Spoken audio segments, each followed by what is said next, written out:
Welcome to Wrestling with Heart, a podcast looking at pro wrestlers giving back to their community. Join me, Stanley Carr, as I interview wrestling's hottest names who use their platforms as entertainers to raise awareness and do community service.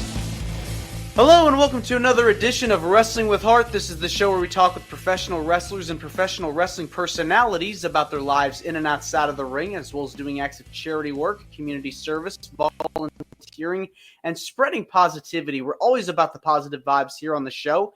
And with me right now, I've got a very special guest. He has worked in various independent pro wrestling promotions across the United States and in Canada. Pleased to welcome the one, the only Bulldog Bob Brown Jr. Welcome to Wrestling with Heart. And thank you very much for having me here. Yes, it's my pleasure. So tell me about your childhood. Where did you grow up? Well, I'm a BC boy originally. So that's in the western part of Canada. I was born in Vancouver, BC. Hard to believe it's 67 was the year. I've always been a fan of professional wrestling.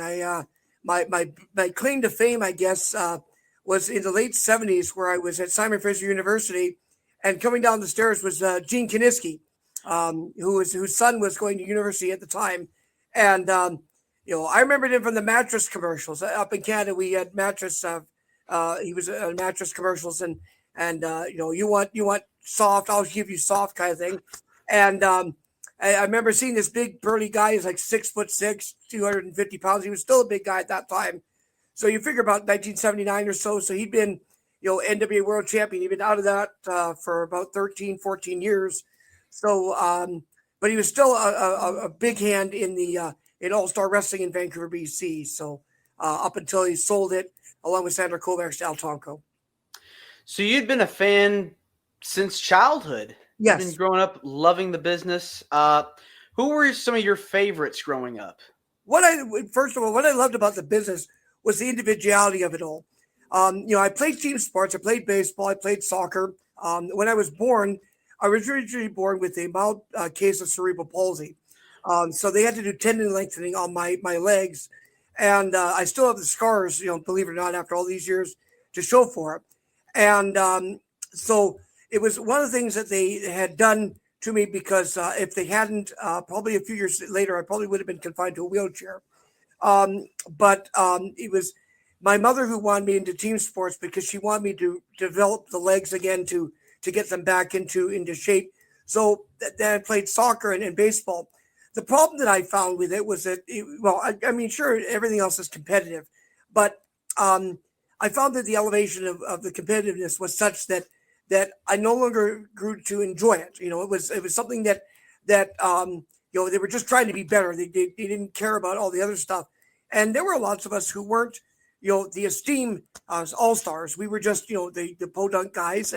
And so we never got a chance to be able to be the stars and shine.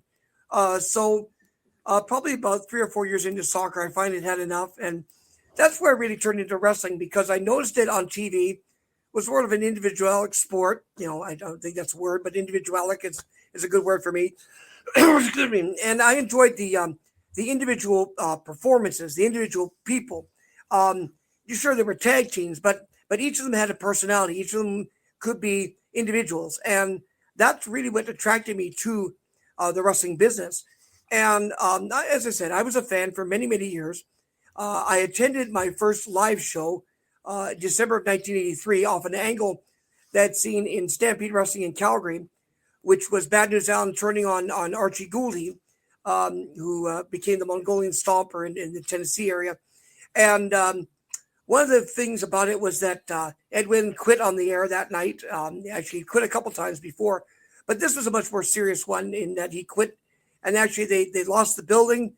There was a big fine. There was a big, huge. If you read back through the annuals of the dates back in 83, there was a really strong kayfabe of the business. So they couldn't really explain, the angle and that sort of thing. But it was definitely ahead of its time. Bruce Hart basically was the precursor to what ECW became, and had developed that style in Western Canada. And I went to my first matches in December of 83, and I fell in love with the business. I fell in love with the people that were there. It was just everyday average Joe people that were there They weren't stars. They weren't just. They were just there. They were having a good time, and I started going regularly to the shows, and then Stu ended up selling the show to Vince McMahon in '84.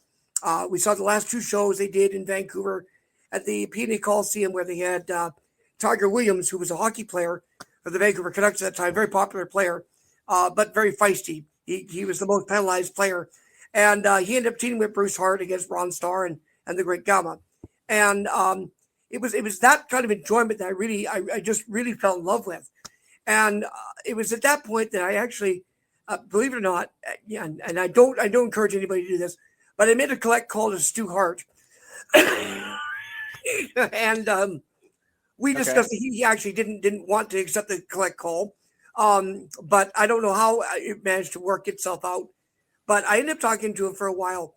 And what I really enjoyed about Stu was that he was a very down-to-earth person. You know, he really enjoyed his business, but he really also enjoyed the people. I mean, sure, they were dollar signs when they came in the door, but they were people themselves. You know, he knew a lot of them by name and that sort of thing. And I got to be really good friends with Stu over the years. And when Stampede Wrestling was ready to relaunch in '85 after it had been resold to from Vince McMahon back to Stu, I ended up listening to a radio show that was called Sports Nightline BC. It was a cross-province radio show.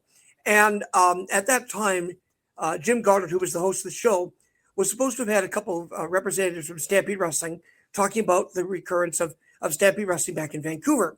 Well, the individual that he mentioned, I'd never heard of before. And when they no-showed on the show, never a good thing of anybody, but he blasted Stampede Wrestling, just buried them in left, right, and center. So I ended up calling Jim Goddard, and I said, Jim, I don't know who this Brian guy was, and that's who he referred to. I said, I can give you Stu's numbers. I can give you both the home number and the office number, and talk to him and see if you can set something up. And he hemmed and hawed for it, and we probably went back and forth about this for about a month or so. And meanwhile, they'd done the shows in Calgary. They'd started back in August, and they were looking at coming out in Vancouver in October. And I ended up talking to Jim Goddard again and said, hey, listen, what do you think? He says, yeah. He says, these numbers panned out. He says, we're going to have, at that time, they were going to have Bruce Hart and the Honky Tonk Man on the show. But Honky ended up not making it that time, so they ended up having Tom McGee. There's a name for the blast of the past for you. But they had Bruce Hart and Tom McGee, and we were on Sports Nightline BC about 1 a.m. across the province of British Columbia. And off air, at the end of the show, Bruce asked me what my aspirations were to be in the business. And I said, one thing I'd like to do is be an announcer. I said, I at that time didn't figure I was big enough to be in the business. I was, probably about 180 or so. And I didn't figure I could be, a prominent guy. So, I mean, there were guys in the shows like Nightmare Danny Davis, who was like, billed at 196, a lot less than that. But he and Ken Wayne had done a good job in Tennessee and ended up, with Danny Davis in Ohio Valley Wrestling. And it was there that I really, really got to really deal with Stampede Wrestling and Stu and Bruce, and actually went out to what we call the Mecca of wrestling, the Victoria Pavilion in Calgary. And when I was there, Stu actually procured me a front row seat of the pavilion, and I was just amazed at the way this show was conducted, and I was just amazed at the audience participation and so on and so forth. And at the end of the show, Bruce came up and saw me and said, "Hey, what did you think of the show?" I said, "I loved it." I said, "I just wish we had more of it here." And he says, "So you were aspirating to be an announcer?" I said, "Yeah, I'd love to at one time." He says, "Well, announce the first person you see come through the curtain." Well, at that time, they were getting ready to do the interviews for the wraparounds for the shows, and Bad News Allen was the first person that came out of the curtain. So I did my best, what impression I could do. And Bad News is like, "What the hell is this shit?" And I'm going, "Oh, I'm sorry, But, it was all in good fun. But Bruce said, "Well, we got Waylon here in Calgary." He says, "But if we're ever in other towns that we need an announcer, feel free." So I took that to heart one time, and I, kept attending shows in Vancouver. And I met up with this guy named Terry Vetter, who was nicknamed Shadow. He was known as Shadow because he trailed around Bruce Hart like a shadow, but he was afraid of the Harts big time. And Terry was doing the shows in Vancouver. He's the front man for the shows. And I met up with Terry, and Terry said we're supposed to be doing this show in Mission the next night, but we can't we don't have the announcer for it. We have the one in Vancouver, but not in Mission. Would you like to do it? And I jumped the chance. Here I was, just not even 19 years old, getting the chance to announce for what I truly loved in the business. And so I went out to Mission, BC. Now, little did I know that there was a precursor to this. Terry hadn't postered the town. So it became a double duty where we were postering like crazy to put up posters the night of the show because he was afraid of the Hearts coming in and seeing that he hadn't done any of the work. We still drew, I think it was like 200 or so, 180, 200 or something like that in the Mission Legion Hall. So it was a well-attended show, but still, I mean, there was a precursor to that. But that was my first announcing gig. And I went out to Calgary again in December of 86. And at that time, Dynamite Kid had been injured in Hamilton, Ontario. For those who look back through the annuals of professional wrestling, the British Bulldogs at that time were the World Tag Team Champions, and they were wrestling Bob Orton and Don Morocco in all around the Horn. And it happened that Dynamite took a turnbuckle wrong, ended up blowing out his back, and he was rushed to Calgary for the surgery because that's he'd had no surgeries in Calgary before, so he trusted the doctors back there. And it was at that time that I befriended Smith Hart, who was the eldest son of Stu. And Smith actually invited me to the back. I went into the back of the pavilion that night, and I met up with Duke Myers and Angel Acevedo, better known as Cuban Assassin. And I'm not sure how I got to do that, but I managed to weasel into their conversation, found out about this injury to Dynamite, found out all the details. And, on Saturday, we came home, and I was like, wow, I wish I could know more. So, believe it or not, yes, I was that brazen. I phoned the WWF offices at that time, believe it or not. And, the secretary answered the phone and said that, she couldn't talk about it because it wasn't on TV. And that time, anything that didn't air on TV didn't exist, right? So I was kind of left without any to do. So not to be outdone and thinking, how am I going to do this? I ended up going through all my magazines. I found a phone number for GC London Publishing, Bill Apter's magazines. And I called up and I was put through to Bill Apter, which was surprising to me because I thought, this isn't going to happen.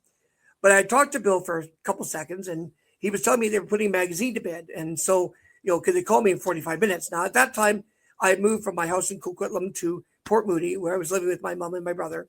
And I was in the bathroom. And about 45 minutes later, the phone rings and my mom answers the phone and says, she yells up to me. She says, you may want to take this call. I said, why? I said, who is it? She says, it's New York calling. So I end up getting on the phone. There's Stu Sachs, Craig Peters, and Bill Apter on the phone. And they're saying, you might have some information that we'd be interested in. And I said, well, so I told them about this stuff. They said, we didn't know any about this stuff. How did you know? I said, well, I was out in Calgary this last week. He said, well, how are you related to Stampede Wrestling? Well, I'm just a fan. We can't put that in the magazine. Bill says we can't say that. The fan just tells us this information. We can't do that. So somewhere in the annuals of all these magazines, if anybody can find it, please let me know because I want a copy of it because I've lost it. I'm listed as the media liaison for Stampede Wrestling. And that's an incredible story. Then I asked Bill, I said, why are we not having any of our results in the magazines or our ratings? I said, our guys is just as good. You got Portland in there and you got all these other areas. So at that point, we started actually getting the ratings in there. So if you look in the ratings and the roll call champions, the UWA champion, which was out of Vancouver All-Star, and the Stampede Wrestling International titles were all listed in the magazines. And that was because of me. And then Bruce Hart ended up taking over. So Bruce ended up doing that for a period of time. And I was looking for a job. So again, I'm looking through the stands on magazines that's right. And there's this new magazine that came out called Gold Belt Wrestling. Editor was Virginia Bowes. And Virginia and I really didn't say eye to eye on a lot of things because a lot of her stuff she tailor-made to the magazines. It wasn't really in your words kind of thing. It was always somebody else's words. It was hers. But I ended up writing a couple magazines for them. And it had a couple of our stars that were featured there. I think one of the last ones had Jason the Terrible, Carl Moffat in there, and a couple of the other ones that were in there. And but then again, I was looking for another job. So I'm again thumbing through my magazines. I see this one, I think it was in Wrestling Eye, that was talking about a WFIA convention in Los Angeles at the Ambassador Hotel. And So I ended up going down to Los Angeles. I ended up taking the Greyhound bus 24 hours straight to Los Angeles, stayed in this Fleabag motel, not too far from the Ambassador. Went to the Ambassador, met up with Queen Kong Matilda, Ox Baker. Actually, I have a picture somewhere he signed to me. Met up with Lou Albano, Victor Rivera, and David Schultz. And I met up with a guy named George Napolitano there. And George, I said, I'd love to get a job with Starlog Press. He said, well, I just do a fanzine thing. If you know us, there's a lot of pictures in there, not a lot of text. He said, but he said, I could probably give you an in. He says, I'm running for a company called Wrestling World Magazine under the name Jose Sanchez for the Caribbean Report. Maybe you can talk to Steve Cicerelli and get on with him. So I called Steve. Believe it or not, I'm calling all these people. I mean, who does that nowadays? I mean, everybody does that stuff. But back in the day, who would have even thought about doing this? But I did. So I called Steve Cicerelli, and Steve says, I'm putting a magazine to bed in 3 weeks. He says, if you can get a column and pictures to me in 3 weeks, I'll see if it's good enough, and we'll use it. Well, I did, and Northwest Canadian Wrestling News was born. The first was a big 8.5 by 11 picture of Mike Shaw, Mac and Singh, wrestling Brian Pillman in Edmonton. Bloody Brian Pillman over the top rope. And what was interesting, Mike Shaw was a very smart man to the business, even though he played a lot of characters that were really, guys like Norman and Bastion Booger and so on. But he was a very smart individual. He knew where the money was in the magazine business at that time. And he was working with Brian Pillman, and he was choking Brian over on one side of the ropes.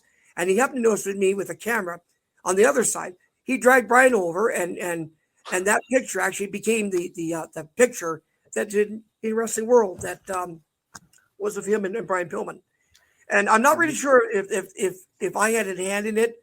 Abu Wazal tells me that I did, but I don't know.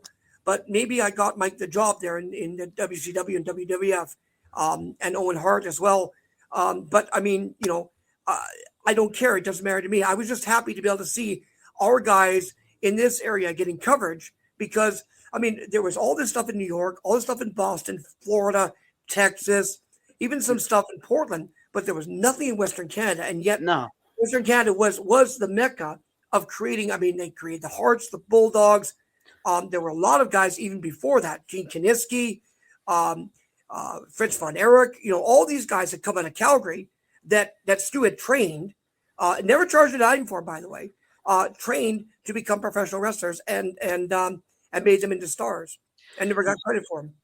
Yeah, I mean, you got to be around so many different people and really help kind of usher in a new era as far as wrestling magazine publications. Yeah, I did that up until 1995. Unfortunately, Wrestling World finally bid its end in 2001, unfortunately.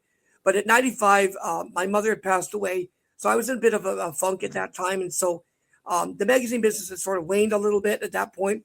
I had done some articles for Wrestling's Main Event for Sandy Krebs as well on some of the Calgary boys. So Jason the Terrible, Chris Benoit, and Biff Wellington, I think were in there. And I think I did one of Mike Lazansky, I think. And so, I was really happy with being able to get some of our guys some credence. But it was because of all that I ended up making a lot of friends, across Canada. That's where I ended up getting into things with Tony Condello in Winnipeg for WFWA because he was interested in seeing the magazine stuff. So I was able to get him. And then Ron Hutchison actually contacted me. He and Sweet Daddy Siki were running a wrestling school in Toronto, as well as doing the Apocalypse Wrestling Federation. And so actually I got the wrestling school mentioned in there well before Edge and Christian ever started in the business. But probably about 89 or 90 was when I started focusing on the schools. And then I met up with Mary Bond, who was out of Halifax and covering Emilio Dupree and stopping Paul Peller's territory out there. So I was covering all of Canada in that one magazine. It's so cool being able to document all this stuff that's going on. I mean, talk about like the writing process. Were you able to write articles as well as take pictures? And yes, I did both. I did the pictures, and then Sister Surgery actually gave me a really good opportunity of, I can tell you that my writing style was kind of rough at that time. I was not, I I never took any classes or anything like that. I never have. But I think he liked just the raw, unabridged kind of talk that I did, and focusing on the guys. And the guys were exceptionally happy because obviously they were getting published in worldwide magazines, right? So guys like Timothy Flowers, who had basically set up shop in Canada and Portland for years, was now getting worldwide recognition. Guys like the Acadian Giant, who became Kurgan in the WWF, was in that magazine. Guys like the Honky Tonk Man, guys like Gama Singh, Mike Shaw. I mean, you name it. And then I started carrying some of the pictures that I was taking when I was in Winnipeg for Tony Condello. So guys like the Mighty Mo, the Natural Don Kalis was in there, and a few others. I still have some of those magazines. I don't have the full magazines. I'm still trying to accommodate some of those. Again, if you find them, let me know because I want them. Because I remember a lot of them. It's your hard work. Yeah, I gave a lot of that away, to the boys because, even though I was writing this stuff for them, it was really important for me to get them the notoriety because I wanted them. Our area had been so undiscovered for so long, even though we were creating all these territories and talents and so on. They just weren't getting the recognition, in my opinion. So to have that happen was phenomenal. Yeah, I mean, you're telling these stories and you're bringing these people's stories to life and educating the wrestling fan about wrestlers that they've never heard of before or seldomly heard of. They had heard them before. Now they were knowing. Oh, they went there, kind of thing.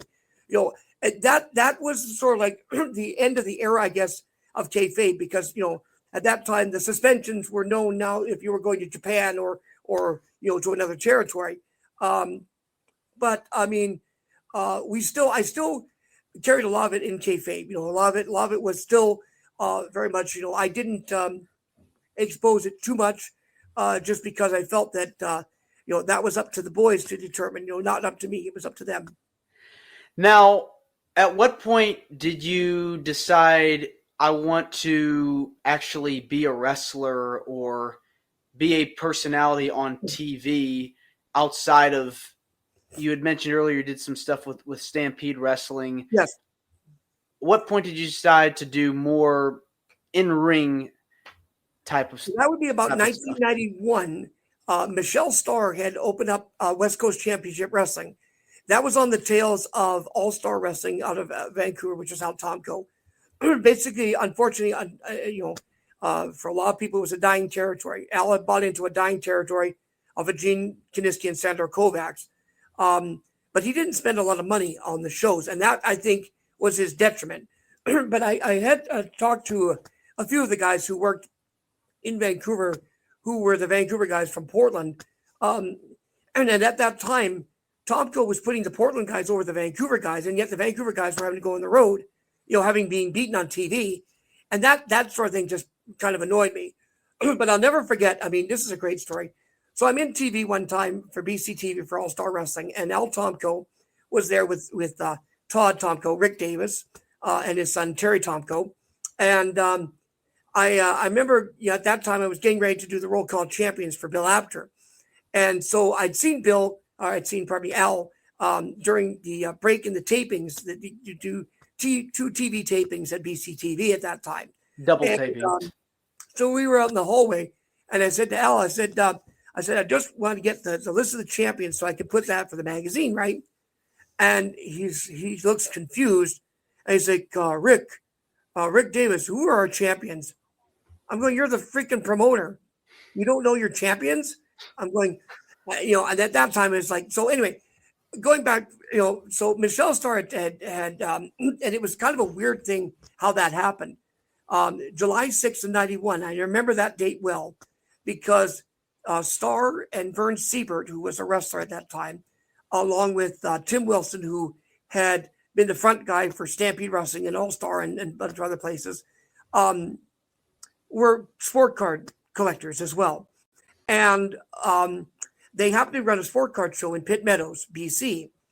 And they had the building for not only the whole day, but also the night. And Starr thought, I don't know what possessed him, but he decided at that point he was going to run a wrestling show that night. So we actually did a wrestling show featuring a lot of the guys from All Star Wrestling, and I was the announcer at that show. And I noticed that both Mauro Ranallo, who had been with All Star Wrestling for a period of time, WWE and so on and so forth, great hand. I mean, he was a great talker. Jonathan Sayers had moved back to Winnipeg, so they really didn't have a manager out here. Neil Drummond had sort of retired, and so it was basically they needed somebody, a mouthpiece, and I was just the gift of verbal diarrhea. So it was good for them to have me do the manager. So I was a manager for Michelle Starr and Vern Siebert and the Basher. Basher, who couldn't really talk, big guy, just big burly guy. Vern Siebert, who could talk, but really didn't do very well at that in understanding what he needed to say. And Michelle Starr, who was flamboyant, like Adrian Street was, just crazy as all get out. So I ended up becoming the manager of the House of Lords. I called myself Lord Jonathan Flash. I was Handsome Johnny Flash to start, and then Lord Jonathan Flash with the House of Lords, and everybody else was the House of Commons, of course. And but the heat was good for the manager. I mean, it was really amazing thing that even though I've been seen all the time, people took to Johnny Flash big time. And obviously, that's what happens when a manager gets involved. He has to wrestle at some point. We've all seen it. So I end up in a match with the Basher against Timothy Flowers and his girlfriend at the time, Wendy, in Cloverdale. I did a stretcher job for Tim Flowers, who gave me the pile driver, and I was carried out of the ring. And it seemed to be that point that was my claim to fame. But even though I was good at the manager thing was sort of falling by the wayside now. It was just starting to, you notice that even the WWF and WWE had sort of gotten rid of the guys of Mr. Fuji, Bobby Heenan, and Lou Albano. They were just sort of disappearing. And so at that point, I just sort of became a hand for them to wrestle. Originally, because we were sort of short-staffed, on that shows. I mean, I was doing double duty, selling the tickets and wrestling. So I had to be a mask guy. Couldn't be the ticket takers wrestling now. So I became Silverhawk. Have a disguise. Yeah. So I was Silverhawk the first time, and then I became Skull Crusher. And that was basically up until about, I'd say, late 94. And I was wrestling on a show at Vancouver Island Exhibition. There was like 4,000 people that showed up there. Here's another blast from the past. No, only Canadians remember this one. Guy by the name of Ashley McIsaac. He was a very, very popular musician, but he was like a fiddle player and that sort of thing, but a lot of Gaelic type songs and so on and so forth. But he was the headliner at the VIEX, and we happened to be on the thing just before he came to the stage. So there were like 4,000 people that showed up to watch Ashley, but they all tuned in to watch the wrestling. And I ended up wrestling Ole Olsen at that show. And Ole says, you remind me of Bob Brown, when I wrestled him in the Maritimes. You should wrestle the name of Bulldog Bob Brown Jr. I said, do you think he'd mind?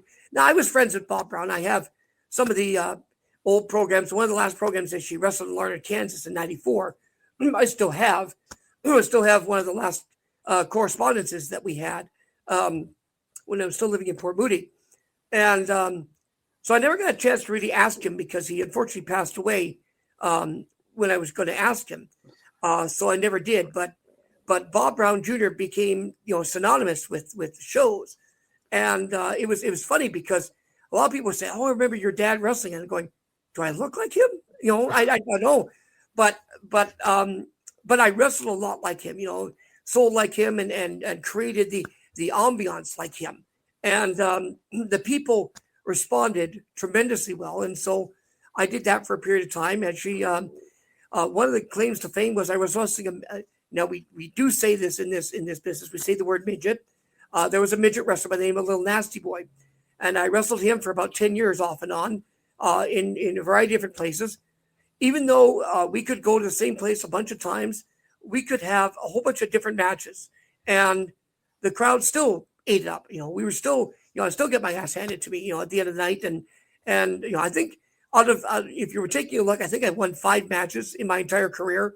My loss record is like tremendous. I mean, Vince Nevada did a write up on me. I think it was like He found 88 matches, but I know there was about 300 altogether because I did a lot of stuff in Sandy Bar and Tito that is listed, unfortunately.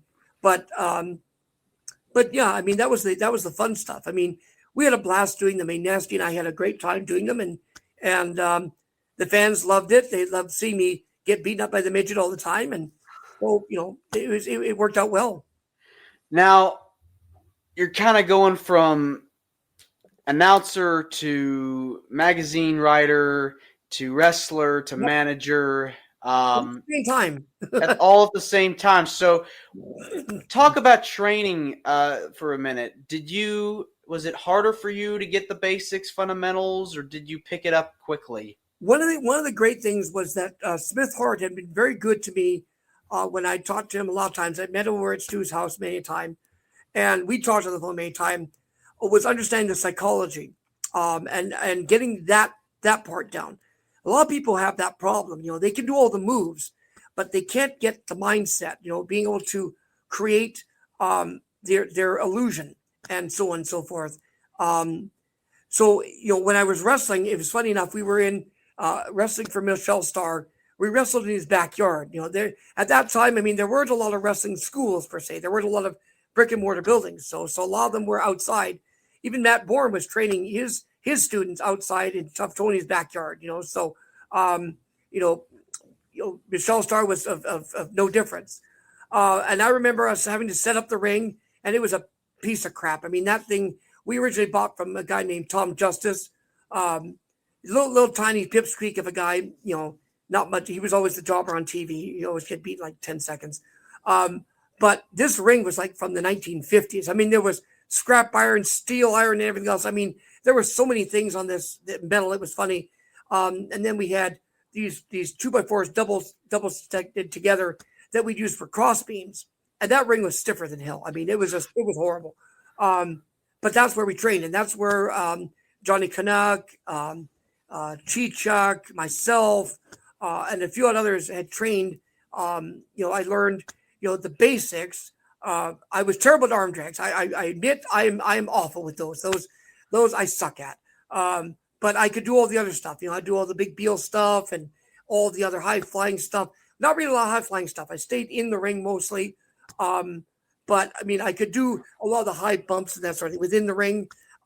So I could make those guys that were giving them to me look like $1 million and then some. So, because that was my important job was, as the enhancement talent, I'm trying to make our guys that are going to go on to bigger and better things to make them look tremendous, and they did. I mean, that was my claim to fame. But yeah, so I was managing, I was wrestling, I was refereeing. I was in behind the scenes. I was even putting together some of the matches and so on and so forth. I was doing all that while writing at the same time. I was able to keep that separate though from the writing, even though I knew what was going on. I just wanted to keep that separate because I think it was important that the fans themselves read, what they see on TV kind of thing, as opposed to what goes behind the curtain kind of thing. So yeah, you're wearing all these different hats and doing it all at one time. Yes. Was there any pieces of advice that you got from your trainers or people that were helping you learn the craft of professional wrestling? Basically, a lot of the stuff. I mean, I was basically thrown of it myself. Michelle Starr knew that I wasn't going to be the big superstar, so I didn't need to have like the major repertoire like some of these guys need to do. I just need to be there at the right times for these guys. Need to make sure that whatever it is that was sold, could be made sure. I'll never forget. Like, I'll give you an example. We were in Cloverdale one time, and Timothy Flowers was setting up for a cage match or setting up for another match, and the cage was around the ring, and he was like in a tizzy, pissed off at people and so on and so forth, and throwing him in the cage and that sort of thing. And these guys were wussing this thing, just horribly. And I remember he said, "Kid, we're going to go." I said, "Okay." So I probably flew at 6 feet into the cage, right? Bounced off, flew onto the floor and everything else. We get to the back. Tim Flowers was like, "God damn it, people. Why can't you act like this guy? This guy just made me look like $1 million. Why the hell couldn't you do that? To these guys." And these guys have been in the business for years. And But my whole thing was that, our objective in my rule was to make them look good. I mean, we there's certain enhancement talents that did very well. I mean, there were certain guys that looked that they were punching bags. We'd say the Mulkey brothers looked like punching bags. The Hardy brothers at that time looked like punching bags. But Terry Gibbs, for example, Iron Mike Sharp, they were accomplished guys, but they looked like wrestlers. They looked like it to take a beating, and when that beating happened, it meant something. They weren't just a throwaway guy. Goldie Rogers was another one that was fabulous. I mean, just he could get people in the palm of her hand just by taking off his sunglasses, for goodness sake. I mean, or taking off his ring jacket for 5 minutes. And, it was that sort of thing that I learned from him to be able to drag out those things. I mean, my matches were about 20 minutes long. 5 minutes of bullshit into the ring, 10 minutes of bullshit within the ring, and 5 minutes of bullshit on the way outside. Pardon my French, but that's what it was. Because, my whole thing was I wanted to antagonize the people to get in there to get the heat. So when the face came in there, they were $1 million. When the finish came over, and I sold it like $1 million, I go up to the referee and I do some stuff with the referee. Referee push me and I'd sell it like $1 million.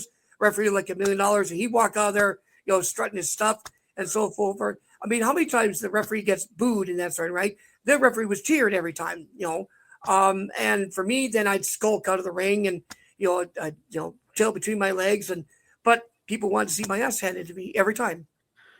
Now, you got to work against a lot of different people. Who were some of your favorite opponents that you got to wrestle against? So I was a manager at that time. I managed Colonel De Beers when he was wrestling Jimmy Superfly Snuka. And I remember going into the ring and Snuka whipped me off the ropes. He says, chop. And it's like, okay. And believe you me, that sucker is stiff. That is a stiff chop. That I didn't, my whole chest caved in after that. That was brutal. I wrestled the Honky Tonk Man on a show, and that was fabulous. He hated wrestling Doink the Clowns because they always get makeup on his jumpsuits. Well, Jerry Gray had a mask made, so I didn't get any makeup on his jumpsuit. And he asked me, what do you want to do? I said, what are you asking me for? You're the veteran. I said, what I'll do for you is I'll give you the spin bump so you can give me the fist drop. We know the shake, grab, rolls at the end, that sort of thing. And I remember we're outside, and he's like, he says, it feels good. Let's do something where I throw it on the floor and we'll do a post. I said, okay. So he winds me up outside on the floor and throws me into the post. And I bounced off that thing. I probably flew like about 6 feet into the guardrail, right? Crashed the guardrail. Honky's like, comes over to me. He says, fuck, man, you okay? I said, yeah. He says, man, that was good. Can we do it again? I said, sure, what the hell? He did it again. And he was just tickled pink. He just, he got to, be, the big guy again. Right. And I enjoyed that. I enjoyed making these guys look tremendous. I remember wrestling, I was on one show for Matt Bourne. We did a show in Idaho and I was the heel referee, and I made sure that I was, very, very, very much a heel. And when Buddy Wayne, who's the father of Nick Wayne, who wrestled in AEW, ended up giving me the super kick at the end. My God, the crowd went absolutely bonkers, but it was just that thing that those are the things that really stand out to me. Ladies' choice with the, he looked like Shawn Michaels, a Vancouver boy, looked like Shawn Michaels. I mean, Pat Patterson honestly thought one day he was Shawn Michaels. He looked that good. But I remember him hitting me with the frog splash and he was just ecstatic with the way things went. Cause in the town that we wrestled, the heels were always cheered, and the face were always booed. He was supposed to be the face. I said, oh, don't worry. I said, let me go out first. I said, we'll turn him.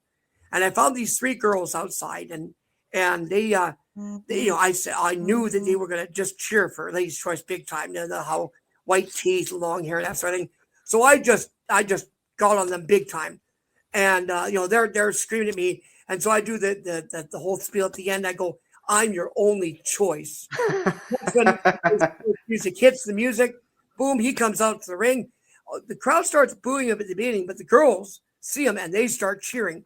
All of a sudden, the whole audience just switched, right? And so when Lance Troyes hit me with the frog splash at the end, we get to the back. He said, "What the hell just happened?" That's psychology, my friend. That's what you do. It's all about the lessons that you're learning when you're out there in front of that audience. I mean, there's nothing like getting that experience. Absolutely. And that's why it related a lot to when I was booking for shows. I had taken a lot of the shows under my wing. A lot of these guys were newcomers. They had chips on their shoulder, wanting to be the big stars and that sort of thing. And, I'd knock them down a few pegs here and there. But my whole idea of the book was I wanted to create stars. I wanted to create something. I'll never forget. I was, so we're at Tito Carrion, who's another, longtime wrestler. He ran a school of boxing in Hillsboro, Oregon, but he was teaching lucha libre wrestling, but also Americano. There were a lot more Americanos than there were luchas, and the luchas didn't want to listen a lot of time. They wanted to do their own thing. So, every time, the announcement we made, oh, the luchas are on, everybody would be going to the concession stand. It's just the way it was. But the Americanos, they loved them, right? But I remember I was in the locker room and I showed the guys. I said, here's how you get psychology, and I ended up wrestling myself. How did that happen? I just because they wanted at that time I worked off of one guy and I said, okay, now I sell for myself, right? And sell and create and sell and people were mesmerized by in the locker room that I was able to take two characters and just it was like Kenny Omega wrestling that plastic doll in Japan, right? And making that doll come to life. It's as stupid as it sounds, that doll was huge. It's like when he wrestled that 9-year-old girl. It's the same thing. It's like if you suspend their believability and disbelievability for just a minute or so, it's like when you go to a movie, right? You know what the finish is. You've already seen the movie. You may have seen the movie hundreds of times, but that movie, there's something about it that you miss something, or there's something about the colors you didn't see, or whatever else, or you want to be part of it. That's how you get into it, and that's what I did.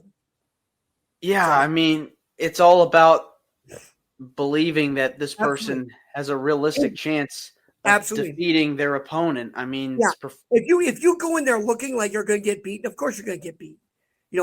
If you look like you're going to not get beat and you get beat, oh well, it happens. Anybody can beat anybody on any given night, kind of thing, and that's what I tried to equate in all the shows I did. I didn't try to.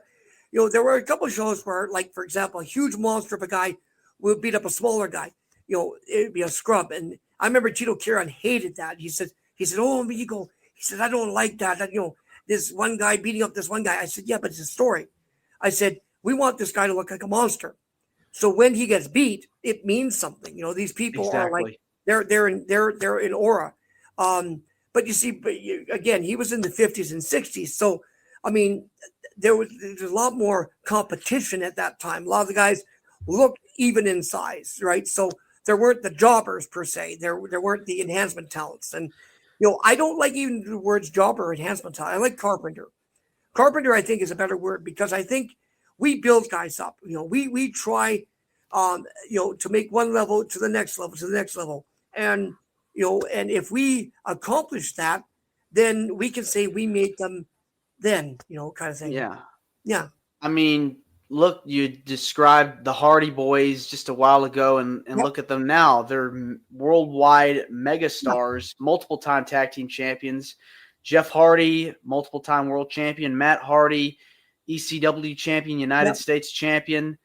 TNA tag team champion. AEW as well. I mean, these guys have really achieved superstardom. And think that you were looking at them and they're one off. They're not going to be anything, but they refuse to give up. They refuse to lose. And even though they get beat on TV and that sort of thing, they come back the next week, and they come back the next week. And it was like that Bear Horowitz who won that one surprise match one time. That was so critical, I think, in our business, because that indicated to us, this guy can beat anybody, and it could happen at any time. And so be prepared. Yeah, I mean, there are so many great talents out there right Yes. now. Who are some people out there now that you got your eye on that you really enjoy their work? Boy, I'll tell you, I haven't watched a lot of today's stuff, and I'll tell you why. Because I think that it goes back against the face of what professional wrestling has been. Professional wrestling always to me was building up guys and making guys superstars and making them into something. And that's why I really appreciate the independents. The independents.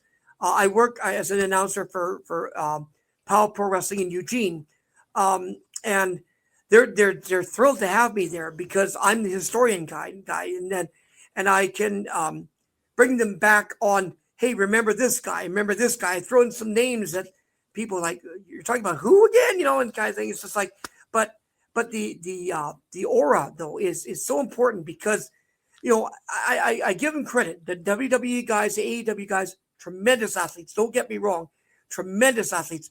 None of the stuff that we did back in the day can compare. Well, maybe Dynamite Kid, for example. I mean, Dynamite Kid was ahead of his time for sure.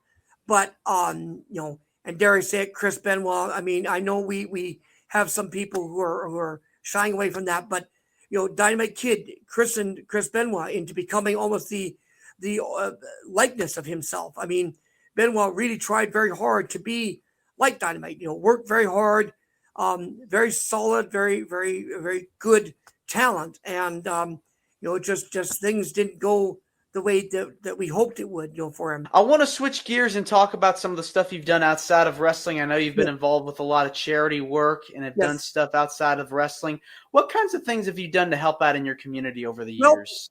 With the wrestling, that's actually been the backbone of how I got into a lot of things. I was the go-getter kind of thing. And I was, back at that time when I first moved to the United States, I was living in Canada at the time. I moved and got married to my wife down here. She passed away a couple years ago from cancer. I'm so sorry. But she and I struggled like all dead out at that time, like the wrestling business. We struggled like crazy. And one of the things that really was a benefit to us were radio station promos, and that and they don't do a lot of those anymore because of COVID and so on.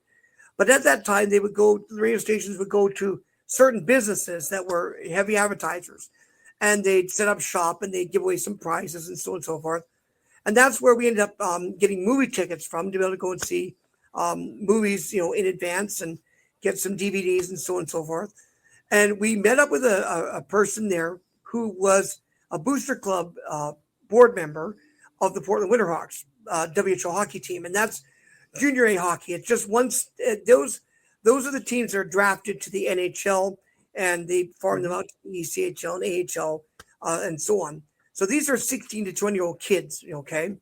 And she said, I can get you a couple of tickets, but promise me that you will join the Booster Club when you go. Okay, fine. So we did.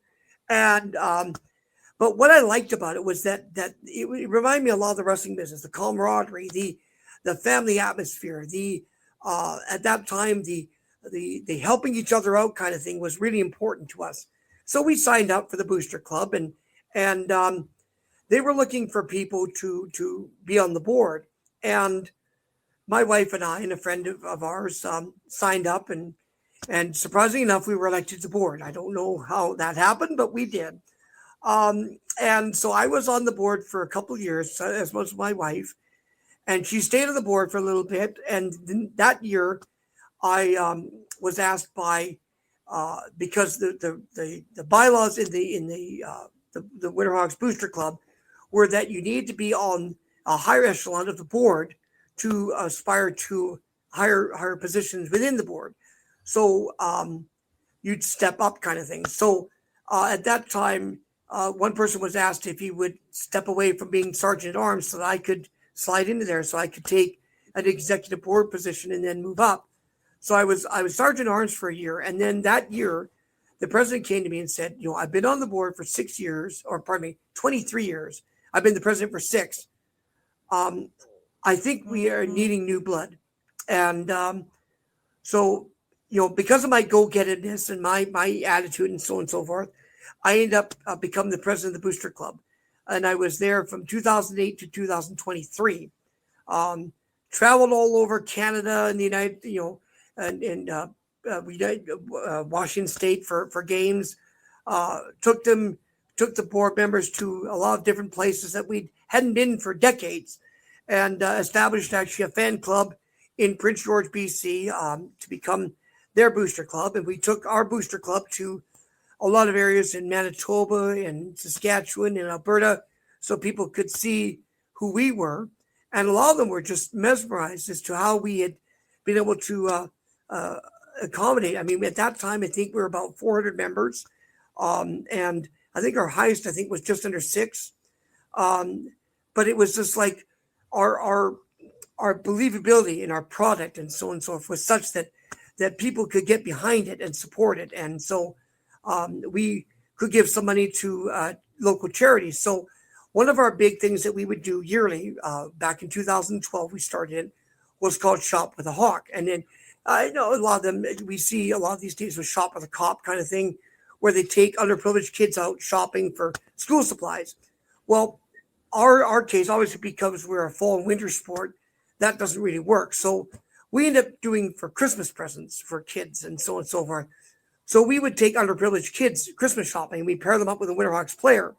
So a lot of these players were from affluent backgrounds and so on and so forth. So seeing people that didn't have the wherewithal, didn't have all the greatness and that sort of thing, to be able to partner up with them and see, how they existed, was kind of a mind-numbing for them. So it worked on both ways. Got to see, what they could become. These kids could see, the stars of the making, and these players could see what these kids came from. So, we did that. I was on that for many years, and the program has continued on ever since.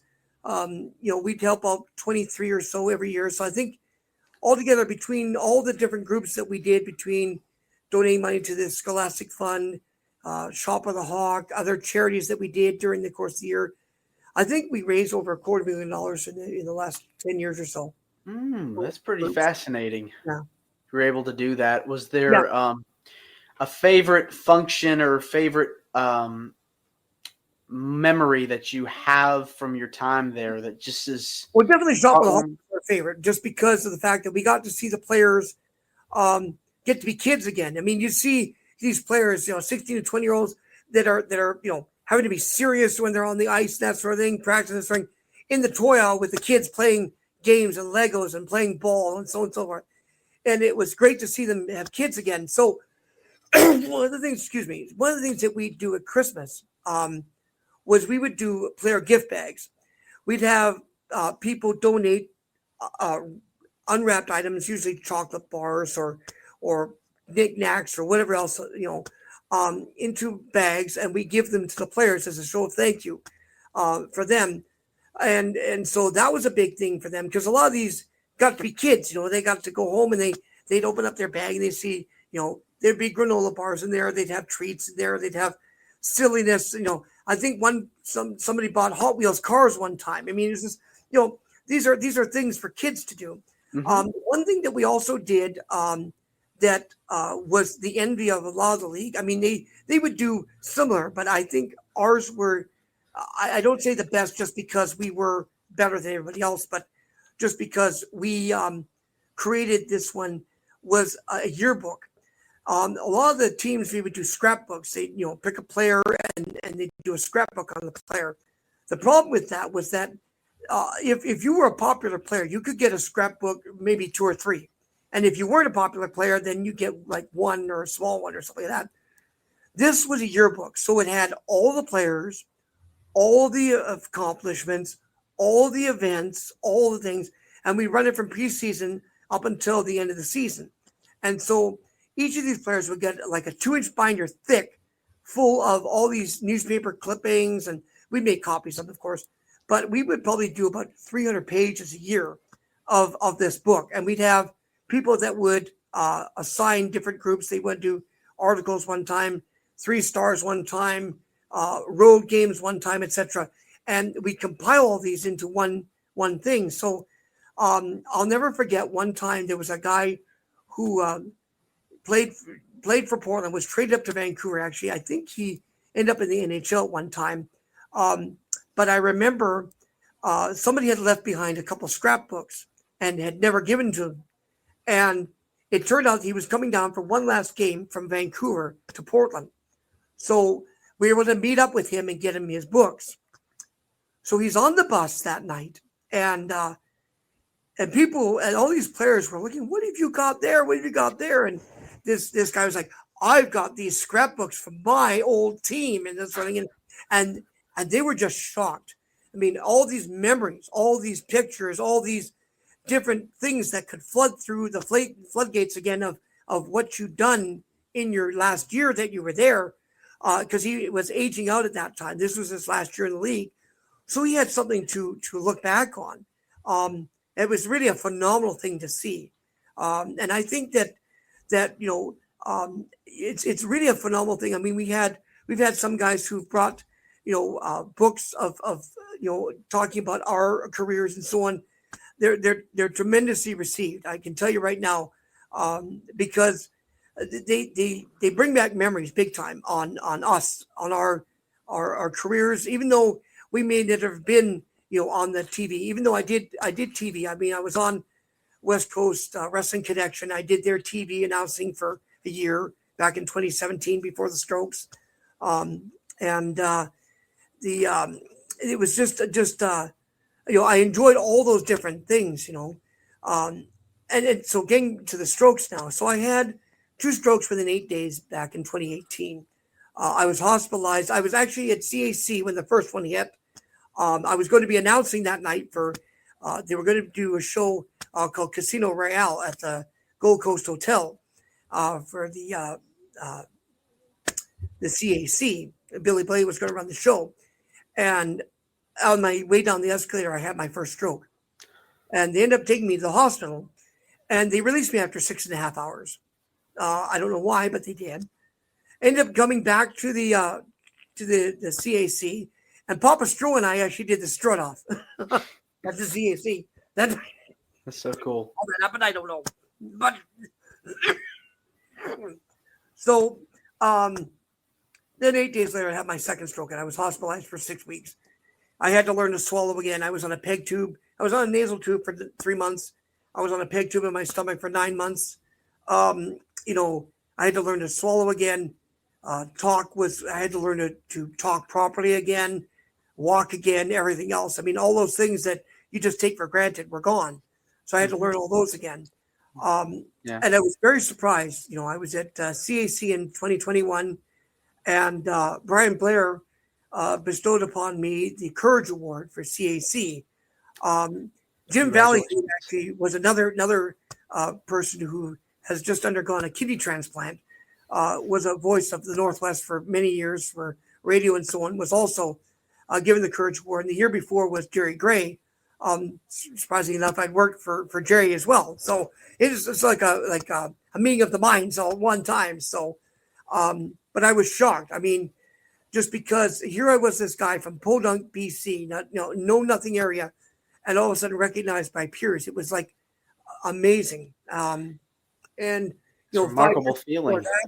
I had been admitted to the All-Star Wrestling Hall of Fame in Vancouver, BC, for 30 years involved in the business. And again, it wasn't something I was demanding of.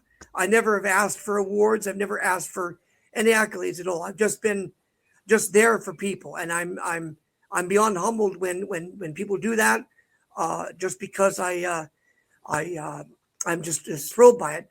One thing I did was when I first went to CAC, I was told for many years you should go to CAC. I never did. And it was Ron Hutchison who actually told me to go.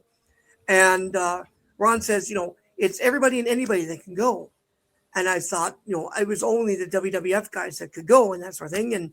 And when I went there in 2014, I was shocked. I was just, surprised. And I thought to myself, why haven't I been here before? So, that year I played cribbage with Bill White, who wrestled as the Rebel for many years. And he passed away in 2018. But in 2017, I took over the cribbage tournament from him. He asked me if I'd take over the stuff from him because he didn't think he'd be able to make it anymore to CAC. So I've been running the cribbage tournament for CAC for the last since 2017, and I brought it out last year to Waterloo to the Hall of Fame, where we ran the cribbage tournament out there. And I make a deck of cards for the final deck for CAC and for Waterloo that has the logo on the cards.